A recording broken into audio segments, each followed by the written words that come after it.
Hi viewers, welcome to our channel. இந்த வீடியோவில் நம்ம என்ன பார்க்க போகிறோம் அப்படின்னா, திருநெல்வேலியில் நடந்த 2023ஆம் ஆண்டோட டிஸ்ட்ரிக்ட் ரெக்ரூட்மெண்ட் பியூரோ அதாவது டிஆர்பி தேர்வோட கொஷின் பேப்பர் தான் நம்ம இன்றைக்கி ரிவைஸ் பண்ண போகிறோம். நம்ம லாஸ்ட் வீடியோவில் பார்த்தீங்கன்னா இந்த பேப்பரோட ஃபர்ஸ்ட் 50 செட் ஆஃப் கொஷின் தான் நம்ம ரிவைஸ் பண்ணியிருந்தோம். அண்ட் இன்னைக்கு நெக்ஸ்ட் 50 செட் ஆஃப் கொஷின் தான் நம்ம ரிவைஸ் பண்ண போகிறோம். நீங்கள் இப்போ தான் நம்ம சேனல் ஃபஸ்ட் டைம் பார்க்குறீங்க அப்படின்னா மறக்காமல் சப்ஸ்கிரைப் பண்ணிவிட்டு பக்கத்தில் இருக்க அந்த பெல் ஐக்கானையும் ப்ரெஸ் பண்ணிடுங்க. அண்ட் அப்படியே கமெண்ட்ஸில் தேங்க்யூங்க ஒரு மெசேஜும் போட்டுருங்க. ஏன்னா நீங்கள் போடுற அந்த ஒரு தேங்க்யூ மெசேஜ் எங்களுக்கு இது போல் இன்னும் நிறைய வீடியோஸ் க்ரியேட் பண்ண மோட்டிவேட்டிங்காக இருக்கும்னு நாங்கள் நம்புகிறோம். சரி வாங்க வியூவர்ஸ், வீடியோக்குள்ளே போகலாம். 51வது கேள்வி பார்த்தீங்கன்னா, இரு எண்களின் கூடுதல் 216 மற்றும் மீ போவ அதாவது HCF 27 எனில் எந்த எண்ணை காண்க. ஸோ இதுக்கான பதில் பார்த்தீங்கன்னா ஆப்ஷன் ஏ 27,189. ஸோ இந்த விடை எப்படி வந்ததுங்கிறத நம்ம தனியாக மேத்தமெட்டிக்கல் கொஷின்ஸ்னு வீடியோ க்ரியேட் பண்ணி போடுவோம். ஸோ அந்த வீடியோவை பார்த்து தெரிஞ்சுக்கோங்க. 52வது கொஷின் பார்த்தீங்கன்னா, இந்திரா காந்தி கால்வாய் எந்த மாநிலத்தின் உயிர் நாடி. ஸோ இதுக்கான விடை பார்த்தீங்கன்னா ஆப்ஷன் சி ராஜஸ்தான்.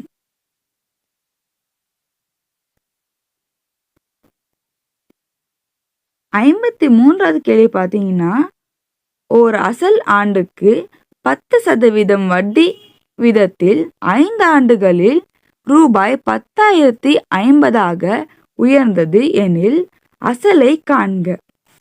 ஸோ இதுக்கான விடை பார்த்தீங்கன்னா ஆப்ஷன் டி ரூபாய் 3,050.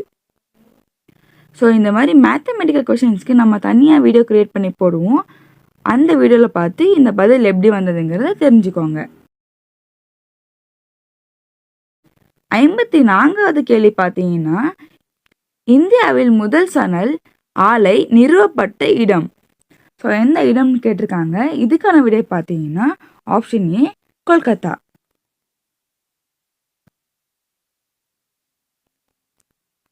55வது கேள்வி பார்த்தீங்கன்னா, நவீன தனிம அட்டவணையின் தனிமங்கள் டேஷ் தொகுதி டேஷ் வரிசைகளாக அமைக்கப்பட்டுள்ளன. ஸோ இதுக்கான விடை பார்த்தீங்கன்னா ஆப்ஷன் ஏ 7,18. அதாவது நவீன தனிம அட்டவணையின் தனிமங்கள் 7 தொகுதி 18 வரிசைகளாக அமைக்கப்பட்டுள்ளன. 55வது கேள்வி பார்த்தீங்கன்னா, நவீன தனிம அட்டவணையின் தனிமங்கள் டேஷ் தொகுதி டேஷ் வரிசைகளாக அமைக்கப்பட்டுள்ளன. ஸோ இதுக்கான விடை ஆப்ஷன் பி 18 மற்றும் 7. அதாவது நவீன தனிம அட்டவணையின் தனிமங்கள் 18 தொகுதி 7 வரிசைகளாக அமைக்கப்பட்டுள்ளன. 56வது கேள்வி பார்த்தீங்கன்னா, பீகாரின் துயரம் எனப்படுவது எந்த நதின்னு கேட்டிருக்காங்க. ஸோ இதுக்கான விடை பார்த்தீங்கன்னா ஆப்ஷன் சி கோசி.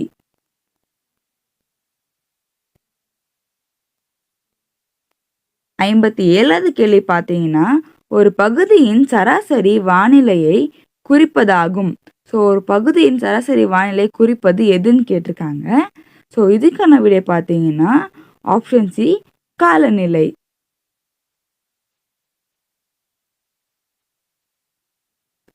58வது கேள்வி பார்த்தீங்கன்னா, உலகில் பருப்பு வகைகளை அதிகம் உற்பத்தி செய்யும் நாடு எது. ஸோ இதுக்கான விடை ஆப்ஷன் சி இந்தியா.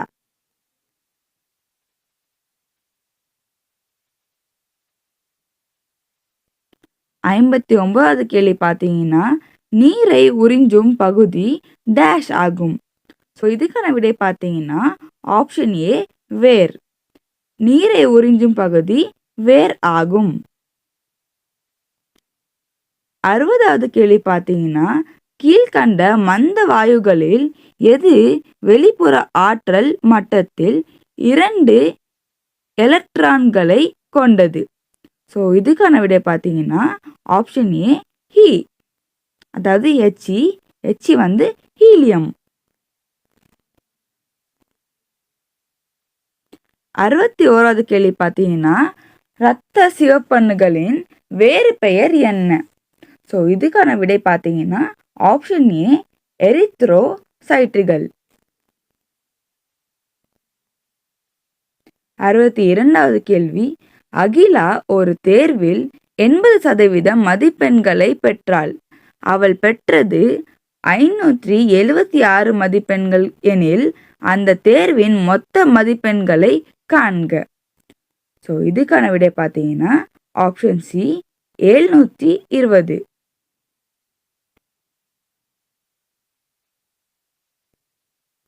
63வது கேள்வி பார்த்தீங்கன்னா 5 metre into 3 metre into 2 metre அளவு உள்ள ஒரு சுவர் எழுப்ப 50 centimetre into 30 centimetre into 20 centimetre அளவு கொண்ட செங்கற்கள் எத்தனை தேவை?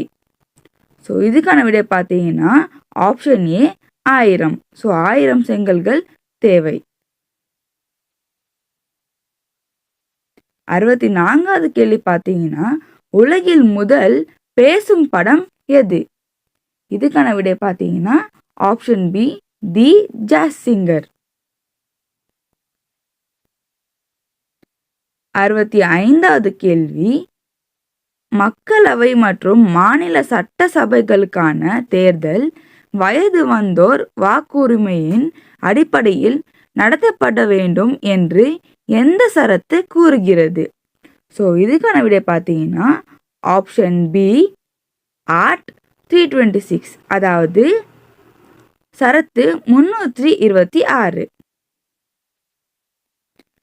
66வது கேள்வி பார்த்தீங்கன்னா எந்த கிளர்ச்சிக்கு பிறகு சோட்டா நாக்பூர் குத்தகை சட்டம் நிறைவேற்றப்பட்டது? ஸோ இதுக்கான விடை பார்த்தீங்கன்னா ஆப்ஷன் பி முண்டா கிளர்ச்சி.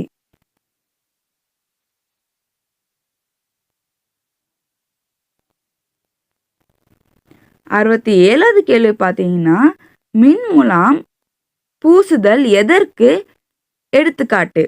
ஸோ இதுக்கான விடை பார்த்தீங்கன்னா ஆப்ஷன் பி வேதி விளைவு. 68வது கேள்வி, வளிமண்டலத்தில் உள்ள நுண்ணுயிரிகளை கொண்டு ஊட்டச்சத்துக்களை மறுசுழற்சி செய்வோர். ஸோ இதுக்கான விடை பார்த்தீங்கன்னா ஆப்ஷன் பி சிதைப்போர்கள். 69வது கேள்வி, தவறான இணையை காண்க. ஸோ இங்கே பார்த்தீங்கன்னா 4 கொஷின் கொடுத்து அதை மேட்ச் பண்ணியிருக்காங்க. ஸோ இதில் தவறானது எதுன்னு நம்ம கண்டுபிடிக்கணும். ஸோ அதான் கேள்வி. இங்கே பார்த்தீங்கன்னா option A Megasthenes Indica, option B Vishnugupta Arthashastra, option C Panini மகாவம்சம், option D Vishakhadatta Mudrarakshasa. So இதில் தப்பானது என்ன அப்படின்னா தவறானது ஆப்ஷன் சி பாணினி மகாவம்சம். 70வது கேள்வி பார்த்தீங்கன்னா கீழ்கண்ட கூற்றுகளில் சரியானவற்றை காண்க. ஸோ இங்கே பார்த்தீங்கன்னா 2 கூற்று கொடுத்துருக்காங்க. இதில் சரியானவை எதுன்னு கேட்டு 4 ஆப்ஷன் கொடுத்துருக்காங்க. ஸோ நம்ம சூஸ் பண்ணி எழுதணும். இதில் முதலாவது கூற்று பார்த்தீங்கன்னா புதிய கற்காலத்தின் காலகட்டம் கிமு, அதாவது பிசி வந்து பிஃபோர் கிரைஸ்ட் 7000 கிமு 5500 ஆகும். இரண்டாவது, புதிய கற்கால மக்கள் அதிக அளவில் மட்பாண்டங்களை பயன்படுத்தினர். ஸோ இதுக்கு 4 ஆப்ஷன் கொடுத்துருக்காங்க. இதுக்கான கரெக்டான விடை பார்த்தீங்கன்னா ஆப்ஷன் ஏ 1 மட்டும். அதாவது புதிய கற்காலத்தின் காலகட்டம் கிமு 7000 கிமு 5500 ஆகும். 71வது கேள்வி பார்த்தீங்கன்னா ஒரு பையில் 6 பச்சை நிற பந்துகளும் சில கருப்பு மற்றும் சிவப்பு நிற பந்துகளும் உள்ளன. கருப்பு பந்துகளின் எண்ணிக்கை சிவப்பு பந்துகளைப் போல் 2 மடங்காகும். பச்சை பந்து கிடைப்பதற்கான நிகழ்தகவு சிவப்பு பந்து கிடைப்பதற்கான நிகழ்தகவை போல் 3 மடங்காகும் எனில் கருப்பு பந்துகளின் எண்ணிக்கை காண்க. இதுக்கான விடை பார்த்தீங்கன்னா ஆப்ஷன் பி 4.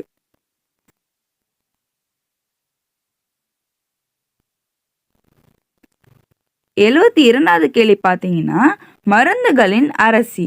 மருந்துகளின் அரசி எனப்படுபவர் யாருன்னு தான் கேள்வி. இதுக்கான விடை பார்த்தீங்கன்னா ஆப்ஷன் ஏ பென்சிலின். 73வது கேள்வி பார்த்தீங்கன்னா ஒளியின் திசை வேகம் வினாடிக்கு டேஷ் ஆகும். இதுக்கான விடை பார்த்தீங்கன்னா ஆப்ஷன் ஏ 3 லட்சம் கிலோமீட்டர். 74வது கேள்வி ஒரு மகிழுந்து 90 கிலோமீட்டர் தூரத்தை கடக்க எடுத்துக்கொள்ளும் நேரம் 2 மணி 30 நிமிடங்கள். அதே மகிழுந்து 210 கிலோமீட்டர் தூரத்தை கடக்க எடுத்துக்கொள்ளும் நேரம் எவ்வளவு? இதுக்கான விடை பார்த்தீங்கன்னா ஆப்ஷன் பி 5 மணி 50 நிமிடங்கள். 75வது கேள்வி பார்த்தீங்கன்னா இந்தியாவின் முதல் பொது தேர்தல் நடந்த ஆண்டு எது? இதுக்கான விடை பார்த்தீங்கன்னா ஆப்ஷன் சி 1952. இந்தியாவில் முதல் பொது தேர்தல் நடந்த ஆண்டு 1952 தான். 76வது கேள்வி பார்த்தீங்கன்னா ராஜ்யசபாவின் அதிகபட்ச உறுப்பினர் எண்ணிக்கை எவ்வளவு? அதான் கேள்வி. இதுக்கான விடை பார்த்தீங்கன்னா ஆப்ஷன் ஏ 250. 77வது கேள்வி பார்த்தீங்கன்னா வங்காள விரிகுடாவிலிருந்து புலிகேட் ஏரியை பிரிக்கும் பகுதி எது? இதுக்கான விடை பார்த்தீங்கன்னா ஆப்ஷன் பி ஸ்ரீஹரிகோட்டா. 78வது கேள்வி பார்த்தீங்கன்னா இந்திய அரசியல் அமைப்பின் சட்டத்தின் எந்த பகுதியில் அடிப்படை உரிமைகள் வரையறுக்கப்பட்டுள்ளது? இதுக்கான விடை பார்த்தீங்கன்னா ஆப்ஷன் ஏ பகுதி 3. பகுதி 3இல் அடிப்படை உரிமைகள் வரையறுக்கப்பட்டுள்ளது. 79வது கேள்வி பார்த்தீங்கன்னா உலக சுற்றுச்சூழல் தினம் டேஷ். இதுக்கான விடை பார்த்தீங்கன்னா ஆப்ஷன் ஏ 5 ஜூன். ஜூன் 5ஆம் தேதி உலக சுற்றுச்சூழல் தினம் நாம் கொண்டாடுறோம். 80வது கேள்வி பார்த்தீங்கன்னா இந்திய சுதந்திர போராட்டத்தில் காந்திஜியின் முதல் சத்தியாகிரகம் நடைபெற்ற இடம் எது? இதுக்கான விடை பார்த்தீங்கன்னா ஆப்ஷன் ஏ சம்பரன். 81வது கேள்வி பார்த்தீங்கன்னா கிர் தேசிய பூங்கா அமைந்துள்ள இடம். இதுக்கான விடை பார்த்தீங்கன்னா ஆப்ஷன் ஏ குஜராத். கிர் தேசிய பூங்கா குஜராத்தில் அமைந்துள்ளது. 82வது கேள்வி பார்த்தீங்கன்னா ராஜ்யசபா உறுப்பினரின் பதவி காலம் எவ்வளவு? இதுக்கான விடை பார்த்தீங்கன்னா ஆப்ஷன் ஏ 6 வருடங்கள்.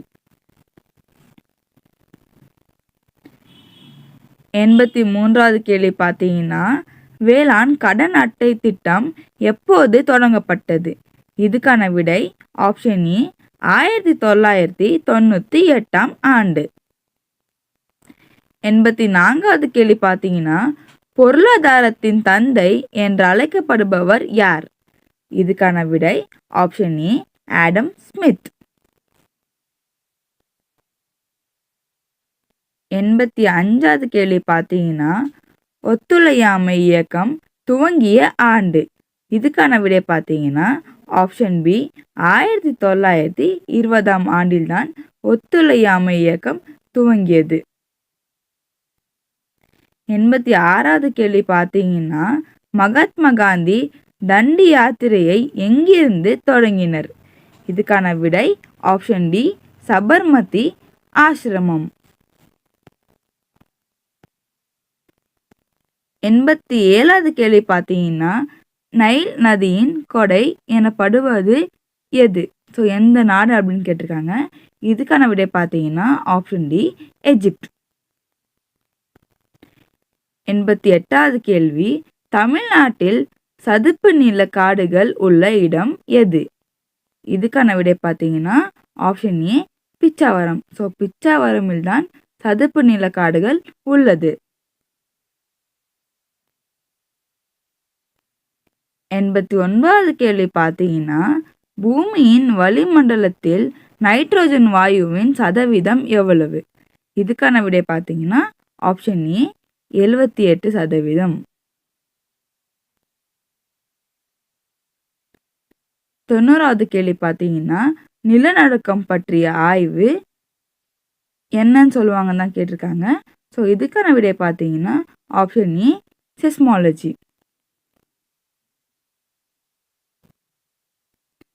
91வது கேள்வி பார்த்தீங்கன்னா கூட்டுறவு கொள்கைகள் டேஷ் மாநாட்டில் வகுக்கப்பட்டன. ஸோ இதுக்கான விடை ஆப்ஷன் சி மான்செஸ்டர். கூட்டுறவு கொள்கைகள் மான்செஸ்டர் மாநாட்டில் வகுக்கப்பட்டன. 92வது கேள்வி கூட்டுறவு நகர வங்கி ஒரு சொத்தை செயல்படாதது என வகைப்படுத்த வட்டி மற்றும் அசல் தவணை எவ்வளவு காலத்திற்கு மேல் கட்டப்படாமல் இருத்தல் வேண்டும்? ஸோ இதுக்கான விடை பார்த்தீங்கன்னா ஆப்ஷன் ஏ 90 நாட்கள். 93வது கேள்வி பார்த்தீங்கன்னா டேஷ் தற்போதைய நெருக்கடிகள் அல்லது பிரச்சனைகளுக்கு மட்டுமே எதிர்விளையாற்றும் முடிவில்லாத வலையில் சிக்காமல் நிறுவனத்தின் எதிர்காலத்தை வடிவமைக்க மேலாளருக்கு உதவுகிறது. ஸோ இதுக்கான விடை பார்த்தீங்கன்னா திட்டமிடல். அதாவது திட்டமிடல் தற்போதைய நெருக்கடிகள் அல்லது பிரச்சனைகளுக்கு மட்டுமே எதிர்வினையாற்றும் முடிவில்லாத வலையில் சிக்காமல் நிறுவனத்தில் எதிர்காலத்தை வடிவமைக்க மேலாளருக்கு உதவுகிறது. இதுக்கான விடை தான் ஆப்ஷன் ஏ திட்டமிட்டல். 94வது கேள்வி பார்த்தீங்கன்னா தேசிய கூட்டுறவு வளர்ச்சி நிதி எந்த 5 ஆண்டு திட்டத்தின் கீழ் நிறுவப்பட்டது? இதுக்கான விடை ஆப்ஷன் ஏ முதல். அதாவது தேசிய கூட்டுறவு வளர்ச்சி நிதி முதலாவது 5 ஆண்டு திட்டத்தின் கீழ் நிறுவப்பட்டது.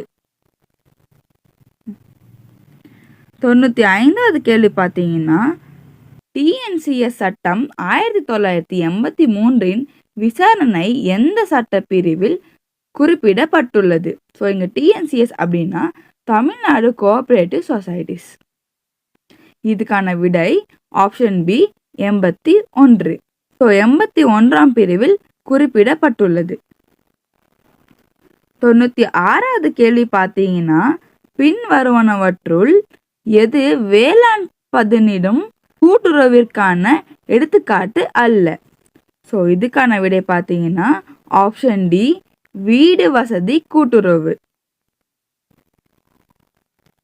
97வது கேள்வி சமூகத்தின் திறந்த நலன்களுக்கு சேவை செய்வதன் முக்கியத்துவத்தை எந்த கூட்டுறவு கொள்கை வலியுறுத்துகிறது? இதுக்கான விடை ஆப்ஷன் சி சமூகத்தின் மீதான அக்கறை. 98வது கேள்வி ஒரு விற்பனை கூட்டுறவு சங்கத்தில் கூட்டுறவு சங்கத்தின் முதன்மை பணி என்ன? இதுக்கான விடை ஆப்ஷன் சி தயாரிப்புகளை ஊக்குவித்தல் மற்றும் விற்பனை செய்தல். ஸோ தயாரிப்புகளை ஊக்குவித்தல் மற்றும் விற்பனை செய்தல் கூட்டுறவு சங்கத்தின் முதன்மை பணியாகும். 99வது கேள்வி டேஷ் என்பது தங்கள் பொருளாதார நலனை மேம்படுத்துவதற்காக சமத்துவத்தின் அடிப்படையில் மனிதர்களாக தானாக முன்வந்து ஒன்றாக இணைந்திருக்கும் அமைப்பின் ஒரு வடிவம். ஸோ இதுக்கான விடை பார்த்தீங்கன்னா ஆப்ஷன் ஏ கூட்டுறவு. கூட்டுறவு என்பது தங்கள் பொருளாதார நலனை மேம்படுத்துவதற்காக சமத்துவத்தின் அடிப்படையில் மனிதர்களாக தானாக முன்வந்து ஒன்றாக இணைந்திருக்கும் அடிப்படையின் ஒரு வடிவம். ஆப்ஷன் ஏ கூட்டுறவு தான் இதுக்கான விடை. 100வது கேள்வி பார்த்தீங்கன்னா டேஷ் செயல்பாடுகளை ஒரு தர்க்க முறை கட்டமைப்பு அல்லது கட்டமைப்பில் தொகுப்பதில் அக்கறை கொண்டுள்ளது. இதுக்கான விடை ஆப்ஷன் பி, ஒருங்கிணைக்கும். ஓகே வியூவர்ஸ், இன்னைக்கு அவ்வளோதான். ஸோ இன்னைக்கு நம்ம என்ன பார்த்துருக்கோம் அப்படின்னா, திருநெல்வேலியில் நடந்த 2023ஆம் ஆண்டோட டிஆர்பி எக்ஸாமோட கொஷின் பேப்பர்லேருந்து நம்ம நெக்ஸ்ட் 50 செட் ஆஃப் கொஷின் தான் இன்னைக்கு பார்த்துருக்கோம். ஸோ இதோட கண்டினியூஷனை நம்ம நெக்ஸ்ட் வீடியோவில் பார்ப்போம். இந்த வீடியோ உங்களுக்கு பிடிச்சிருந்தா அண்ட் யூஸ்ஃபுல்னு தோணியிருந்தா மறக்காமல் ஒரு லைக் போட்டுருங்க. அண்ட் அப்படியே கமெண்ட்ஸில் தேங்க்யூங்கிற ஒரு மெசேஜும் போட்டுருங்க. ஏன்னா நீங்கள் போடுற அந்த ஒரு தேங்க்யூ மெசேஜ் எங்களுக்கு இது போல் இன்னும் நிறைய வீடியோஸ் க்ரியேட் பண்ண மோட்டிவேட்டிங்காக இருக்கும்னு நாங்கள் நம்புகிறோம். அண்ட் இந்த வீடியோட எந்த பார்ட்லையாச்சும் உங்களுக்கு ஏதாச்சும் டவுட்ஸ் இருந்தால் தயங்காமல் கமெண்ட்ஸில் கன்வே பண்ணிடுங்க. நாங்கள் உங்கள் எல்லா டவுட்ஸுமே கண்டிப்பாக கிளியர் பண்ணிடுவோம். தேங்க்யூ.